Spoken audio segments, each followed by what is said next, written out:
تلفونك بيدا ودا جبر ورسم العين بەڕێزان کەناڵەکانی ڕاگەاندن نوێنەری ڕێکخراوەکانی کۆمەڵگەی مەدەنی بەخێربێن بۆ ئەم کۆنگرە ڕۆژنامەوانیە کە لەلایەن فیدراسیۆنی ڕێکخراوەکانی کۆمەڵی مەدەنی ساز دەکرێت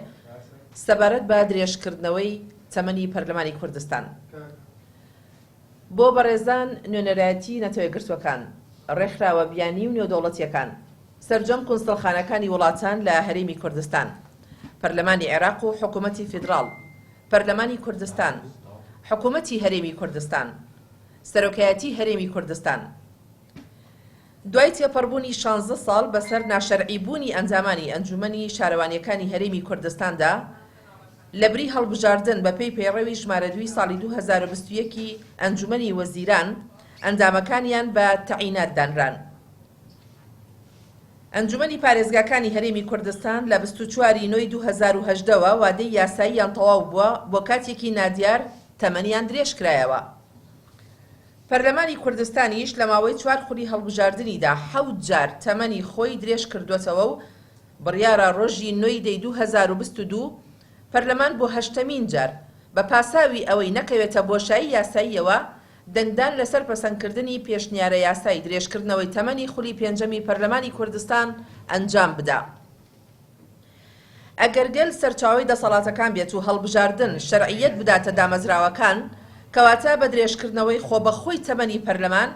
هیچ کام لە دامەزراوەکانی پەرلەمانی کوردستان و کابینەی نوێمی حکوومەتی هەرێمی کوردستان و سەرۆکایەتی هەرێمی کوردستان شەرعیەتی دیموکراسی و هەڵبژاردنیان نامێنێت. لە کاتێکدا هیچ پاڵپشتی و سەنەدێکی یاسایی و دەستوری لە ئارادا نییە بۆ پشتڕاستکردنەوەی ئەم درێژکردنەوەیە. حزبە پێکەنەرەکانی کابینەی نوێمی حکوومەتی هەرێمی کوردستان بەم هەنگاوە ناشەرعیەیان ئەوەیان بۆ هەمووان دەرخست و دووپاتیان کردەوە کە خەمی ئەوان بوونی یاسایەکی هەڵبژاردن نییە کە تێیدا ڕەگەزەکانی عەدالەتی هەڵبژاردن و عەدالەتی نوێنەرایەتی جوگرافی و ئیرادەی دەنگدەر دەستەبەر بکە. بەڵکو ئەوان تەنها و تەنها بە شوێن ئەوەون لە هەرەمی دەسەڵاتدا بمێننەوە و چەندێک بۆیان بکرێ هەڵبژاردنە گشتیەکان لە بنچینەدا نەهێڵن و ئەگەر ئەوەشیان بۆ نەچوە سەر بتوانن هەڵبژاردنێکی شکلی و ڕواڵەت ئامێزی پڕ لە تەزویر و ساختە ئەنجام بدەن کە بردنەوەی خۆیانی تێدا مسۆگەر بێ، یاخود ئەگەر ئەم دوانەشیان بۆ نەکرا وەکو ئێستا هەوڵ بدەن لە ڕێگەی زۆرینەیەکی ستەمکاری پەرلەمانیەوە بۆ ماوەیەکی کورت درێژە بە دەسەڵاتی ناشەرعی خۆیان بدەن، ئەنجامدانی هەڵبژاردن دوا بخەن و تەمەنی پەرلەمان درێژ بکەنەوە. ئێمە وەکو فیدراسیۆنی ڕێکخراوەکانی کۆمەڵی مەدەنی بە توندی ئیدانەی درێژکردنەوەی تەمەنی خولی پێنجەمی پەرلەمانی کوردستانەکەین و بە پێشێلکردنی سەروەری یاسا و لەباربردنی شەرعیەتی دامەزراوەکان و پاشەکشەی دیموکراسی دەزانین لە هەرێمی کوردستاندا و لێکەوتە خراپەکانی دەخەینە ئەستۆی هەر سێ هێزی پارتی و یەکێتی و گۆڕان هەموو ئەو ئەنجامانەی پەرلەمان کە ئیمزایان لەسەر پێشنیارە یاسای درێژکردنەوەی تەمەنی خولی پێنجەمی پەرلەمانی کوردستان کردووە بەوانەشەوە کە دەنگ لەسەر پەسەندکردنی پێشنیارە یاساکە دەدەن. فیدراسیۆنی ڕێکخراوەکانی کۆمەڵی مەدەنی نۆی دەی 2022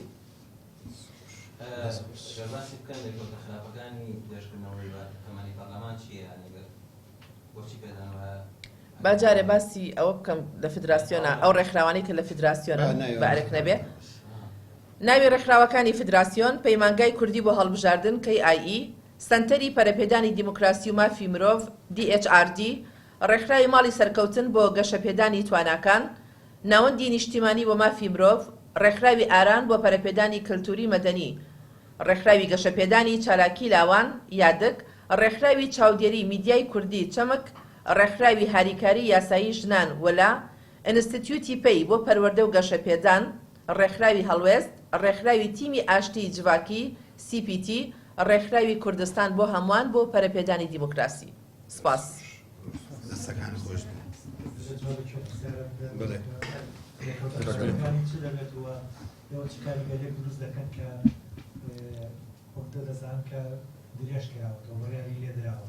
بەڵێ ئێمە ئەو یادداشتنامەیە ئێمە بە زمانی عەرەبی و ئینگلیزی ئەینێرین بۆ هەموو کونسوڵخانە و ئاژانسەکانی نەتەوەیەگرتووەکان و سەفارەتەکان و هەموو ئەو لانە پەیوەندیدارانەی کە ئێمە پەیوەندیان پێواکەین و لەمان کاتشار لێکەوتەی ئەمە دیارە بەوەی کە ئەم درێژکردنەوەیە هیچ سەنەدێکی قانونی و دەستوری نییە و ئەمە بە بەرزکردنەوەی سکاڵا لە دژی ئەم درێژکردنەوەیە هەموو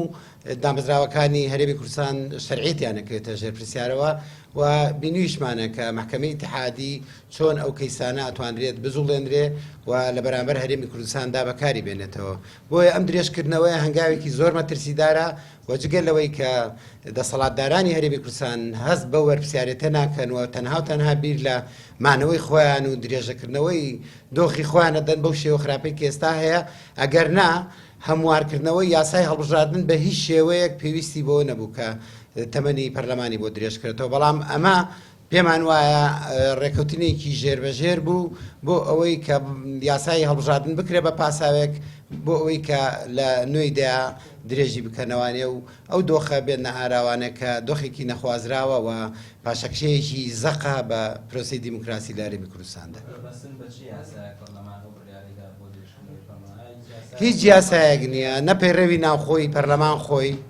نا یاسای هەڵبژاردن، نە دەستوری عێراقی، هیچ سەنەدێکی قانونی و دەستوری نییە بۆ درێژکردنەوە و ئەمە بەداخەوە بووە تەنەریتێکی زۆر خراپ لە هەرێمی کوردستاندا لە 95ەوە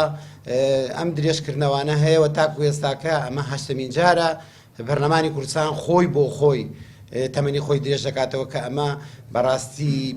وەگوتم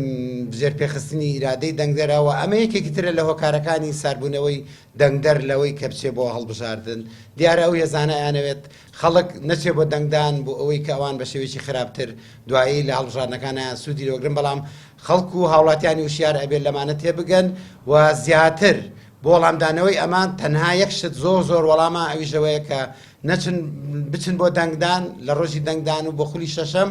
و دەنگ سزای ئەو هێزولانە نەبدەن کە بوونە تەمایی ئەوەی کە تەمەنی پەرلەمان درێژ بکرێتەوە. سەبارەت بە ئەو مەترسیانەی کە جەنابتان باسیەکەن و بلاسخانیش باسی لەوە کردووە کە ئەمە مەترسیەکی گەورەیە لە داهاتوە کوردستان. یەکەم دووەم لە نێو فراکسیۆنەکانی ببوورە بەبەستم ئەو مەترسیانە چییە بێت لە داهاتوە. دووهم لە نێو فراکسیۆنەکانی شابوون بە دوو بەش هەندێکیان دەڵێن یعنی لە دوای ئەو ماوەیە ئێمە ناچینە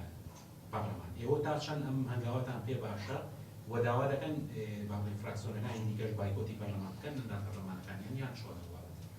ڕەنگە ئەوە بۆ فراکسیۆنەکان خۆیان بەجێبێڵین باشترە بەڵام ئەگەر وەکو ڕێی شەخسی خۆم کە لە پێشووتریشە ئەو شتانە وتووە کە تاقە وەڵامێک بەڕاستی ئەوەیە کە واز بهێنن و نەچنە ناو پەرلەمانەوانێ بۆ ئەوەی سەرنجی دنیا ڕابچێشترێ بەرامبەر بەوەی کە لە هەرێمی کوردستان و لە پەرلەمانەکە چ دۆخێکی خراپ بەڕێوەچێت. بۆیە وەکو خۆم بەڵام فراکسیۆنەکان ڕێی تریان هەیە و تێگەیشتنی تریان هەیە ئەو بۆچون و ڕانەش ڕێزدێگیراوە.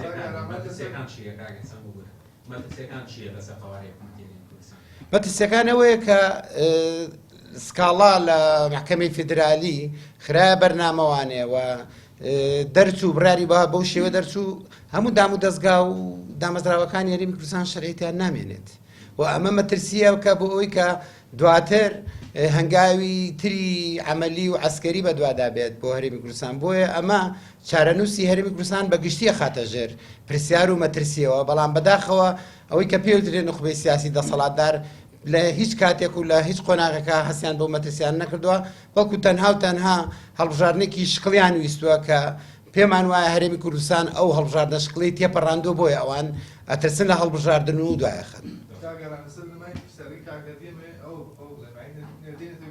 عراق باسی لە مەترسیەکانی داخستنی هەڵبژاردن کردەوە ئێوەش کوڕەکراوەکان باسی ئەماکەن ئێستا بە واقعی حاڵ بڵین هەڵبژاردن دواخرا بەڵام چی بکرێت بۆی کە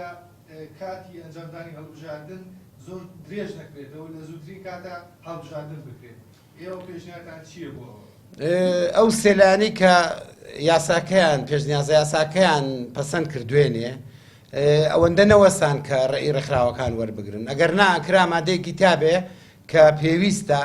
هەڵبژاردننی خولی شەشەم هەتاکو و وادەیەکی دیاری کراوبێ ئەگەر لە دوای وادەیەوە هەڵبژاردن ئەنجام نەدرا دام دەستگاکان شەرعی نەبن بەڵام ئەوان بەبێ گوێدانە هیچ لایەنێک و هیچ ڕێکخراوێک و تەنانەت نەتەوەیە گرتوەکان و یۆنامی ئەمانش ئەو پێشنیازیان بە شاراوەی هێنا و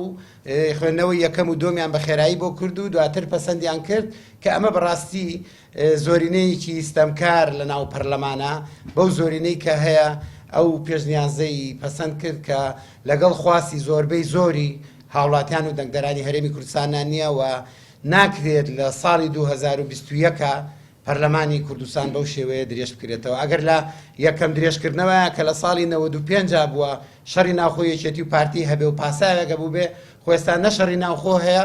نە لافاو هەیە نەبوومە لەرزە هەیە نە جەنگ هەیە نە هیچ شتێک هەیە بۆیە ئەم دوو هێزە تەنها و تەنها یانەوێت بەم شێوازە درێژە بە دەسەڵاتی خۆیان بدەن و هیچ تەفسیرێکی تر هەڵناگرێت يعني لاني كم يوقف عنواني أجر سلان الأوبوزيسيون لم بعدها بكشنوا توزع البرلمان بقاعات شرعية حتى طالب اللي تزعج منك يوم شيء كان يوم يقولون أيا لقال لان الأوبوزيسيون كم ستان كردوا بزعم أيا عندنا برلمان كان يوم درجة بعدها يأخذ لدواي